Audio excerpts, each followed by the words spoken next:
De benoeming van Shivam Ramlal, directeur van DNV, tot commissaris van politie stuit op heel veel verzet binnen het korps politie Suriname. Vandaar dat de Surinaamse politiebond vandaag een spoedalgemene ledenvergadering heeft gehouden waarin een aantal moties zijn goedgekeurd. Dit zal met een begeleidend schrijven worden ingediend bij de waarnemend president Ronnie Brunswijk. Op de persconferentie heeft de bondsvoorzitter Milando Atompai en de heer Eijk, de secretaris van de bond, aangegeven wat de redenen zijn waarom de benoeming van Ramlal niet gedragen wordt binnen het korps politie Suriname. Een zeer niet correcte benoeming van de heer Ramlal tot commissaris van politie. We hebben er kennis van genomen als bestuur van de Surinaamse politiebond, als lid van de politieorganisatie. En de politiemannen die hebben gezegd dat ze dit niet kunnen tolereren. Dus men heeft een brief geschreven naar het bestuur van de Surinaamse politiebond en wij hebben vandaag een ALV bijeengeroepen. Inhoudelijk is het namelijk zo. De rang van commissaris is de op één na hoogste rang binnen de politieorganisatie. Na commissaris word je hoofdcommissaris in de functie van korpschef. De wetgeving is meer dan duidelijk hoe je commissaris wordt. Maar de misleiders die hebben een stukje daarvan eruit gehaald en zullen circuleert op Facebook, op social media om u te laten geloven dat slechts de president mag bepalen wie commissaris wordt. En dat is niet correct. De wetgeving is meer dan duidelijk. In artikel 51 van reglement algemene politie. Er is een wijziging in 2019 en artikel 51 lid 2 onder 1. Ik ga in extension voor u lezen. Voor de benoeming tot een hoger officier is het met goed gevolg doorlopen van één door de korpschef vastgesteld management development traject vereist, waarvoor men na sollicitatie in aanmerking kan komen. Dus lid 1 spreekt voor zich, dan heb je lid 2, daar praat men dat zo'n MD, het management development traject, moet 6 maanden duren. En Minjus Paul die stelt een beoordelingcommissie om zo iemand te beoordelen. Na de beoordeling, dan zegt lid A dat zo iemand dan wordt voorgedragen door de korpschef voor de benoeming tot commissaris en zulks naar het oordeel van de president. En dit is niet voor meerdere interpretatie vatbaar. Dat is juridisch hoe men het zou doen. We zijn allemaal bekend met de algemene beginselen van behoorlijk bestuur. Die geven aan wat bestuurders moeten doen, zouden moeten doen bij het nemen van een bepaald besluit.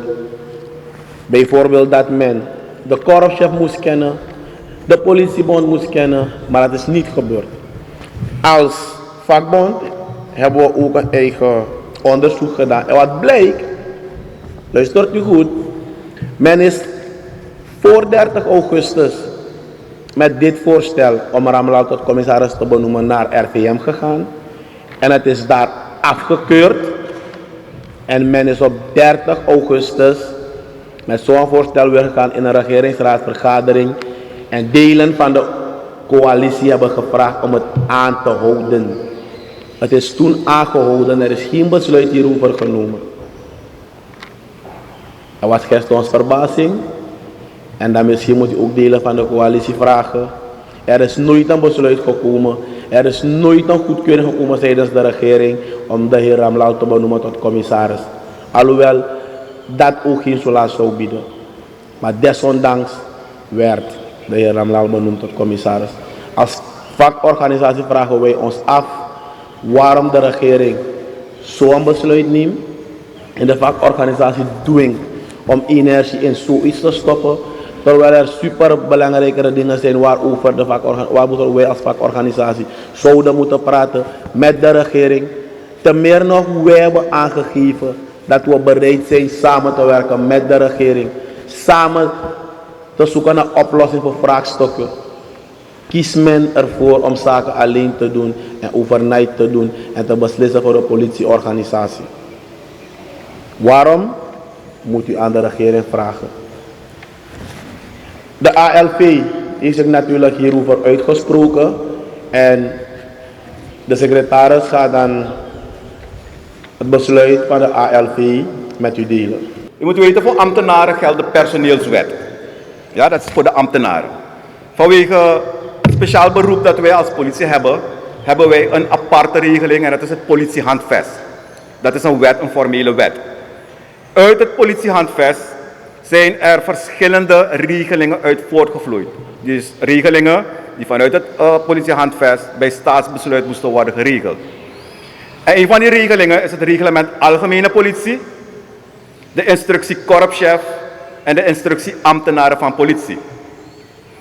In de instructie korpschef staat bijvoorbeeld duidelijk geschreven in artikel 5 dat de korpschef de bevoegdheid heeft om voordrachten te doen voor benoemingen, schorsing, ontslag, etc. voor zijn personeel. De korpschef heeft die bevoegdheid. Verder zegt artikel 5 ook dat die korpschef moet waken voor de behartiging van de belangen van zijn personeel. U moet weten dat wanneer nu een burger, en laat mij ook direct stressen dat wij niets hebben tegen de persoon Ramlal. Het gaat niet om de persoon Ramlal. Het gaat om de wijze hoe het een en ander zich heeft voltrokken. U moet weten dat als die korpschef zowel de minister van Justitie als de minister van Binnenlandse Zaken publiekelijk hebben aangegeven dat zij niet op de hoogte zijn van deze benoeming. En wanneer wij kijken naar die resolutie waarin meneer Ramlal is benoemd, en dat is resolutie 11.20-280/21, de datum 30 augustus, dan zult u zien aan de bovenkant dat daar staat op voordracht van de minister van Justitie en Politie en Binnenlandse Zaken. Op voordracht van de minister van Juspol en Binnenlandse Zaken. Terwijl de wet zegt op voordracht van de korpschef, maar dat wanneer in de pers de minister zelf zegt, ook meneer de minister van Binnenlandse Zaken, heb ik dat horen zeggen bij ABC, dat zij niet op de hoogte zijn van deze benoeming. U begrijpt dat wanneer iemand, en dan laten we zeggen dat het wel volgens de wet is gebeurd, gewoon eventjes scenario, stel dat het toch is gebeurd op basis van de wet, maar dat zowel de korpschef, zowel de minister niet gekend is, terwijl die wet duidelijk zegt dat de korpschef moet waken voor de behartiging van de belangen van zijn leden, dan zien we dat wanneer je iemand van buiten zo naar binnen brengt, dat er voor de mensen die jaar in jaar uit hebben gewerkt binnen dat korps en verwachten dat wanneer een bepaalde tijd verstrijkt, dat ze recht hebben om bevorderd te worden tot commissaris van politie en door zo'n benoeming nu in hun rechtspositie worden aangetast. Verder, als je die beschikking leest, gaat u ook zien dat er sprake is van twee feiten. 1.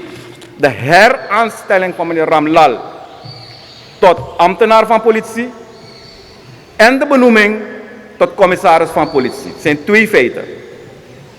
Terwijl onze wetgeving, en met name artikel 58 van het reglement Algemene Politie, ook regelingen heeft hoe de heraanstelling van iemand die in het korps was, eruit is gegaan en terug wil komen, hoe dat moet geschieden. Dat is ook in de wet vermeld. En dat is tot een maximum van 5 jaar. Als je langer dan 5 jaar bent weggebleven, moet je die elementaire politieopleiding opnieuw doen. Dat is met betrekking tot die heraanstelling. Dus met betrekking tot de heraanstelling is de wet ook niet gevolgd. Met betrekking tot de benoeming waarover de voorzitter het net al had. En het is toch wel even goed dat ik lid 8 even voor u in extenso voorlees, hoewel u het misschien ook al heeft gelezen op social media. Voor de benoeming tot commissaris van politie komt in aanmerking de hoofdinspecteur van politie met de nodige ervaring in een hogere functie of een persoon. En hier begint het. Hier heeft men zich vergalopeerd.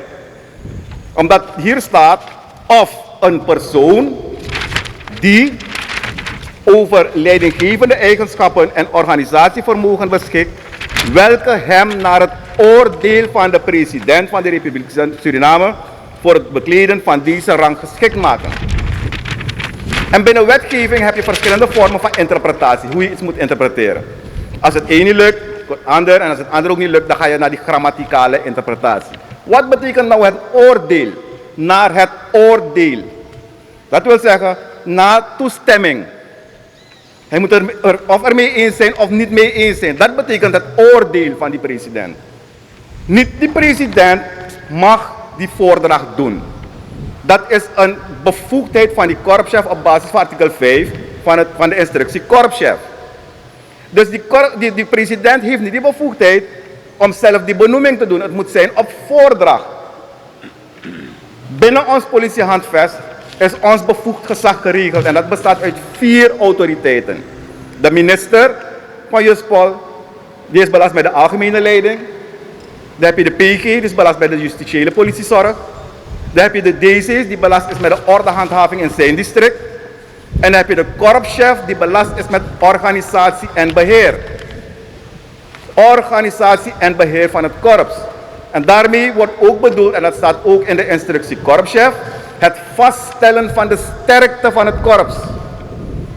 Dus wanneer die president nou plotseling uit het niets, van buitenuit, iemand benoemt, en die korpschef totaal niet wordt gekend, die bevoegd is om voordrachten te doen of de sterkte te bepalen, dan begrijpt u dat dit alles is gegaan buiten de bepalingen van de wetten die voor ons gelden. Want onze rechtspositie is vastgelegd in onze wetten apart. En het is niet zomaar gedaan. Ja, het zal me te ver leiden misschien om die hele memorie van toelichting van ons politiehandvest hier te behandelen. Of voor te lezen. Maar het is niet zomaar gedaan. Ja, dat is om ervoor te waken. Ja, in elk geval dat de rechtspositie van leden of korpsleden, in ons geval leden van de Surinaamse politiebond, dat die rechtspositie niet onnodig wordt aangetast.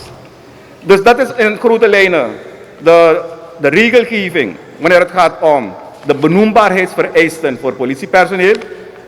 Met name dat van een commissaris van politie. En de leden die hebben zich vandaag uitgesproken nadat zij al dit soort zaken ook hebben aangekaart tijdens die ALV. En zij hebben in elk geval besloten het bestuur van de Surinaamse politiebond het mandaat te geven, het mandaat te geven om erop toe te zien dat die onwetmatige of onrechtmatige benoeming van de heer Ramlal door de president van de Republiek Suriname uiterlijk vrijdag 24 september 2021 om 10 uur moet worden teruggedraaid. Verder dat het bestuur van de Surinaamse politiebond erop toeziet dat al dit soort onwetmatige en onrechtmatige benoemingen in de toekomst niet meer plaatsvinden. Dat uiterlijk vrijdag 24 september alle andere achterstallige beschikkingen en resoluties van de leden die daar aanspraak op hebben eveneens in orde moet worden gemaakt.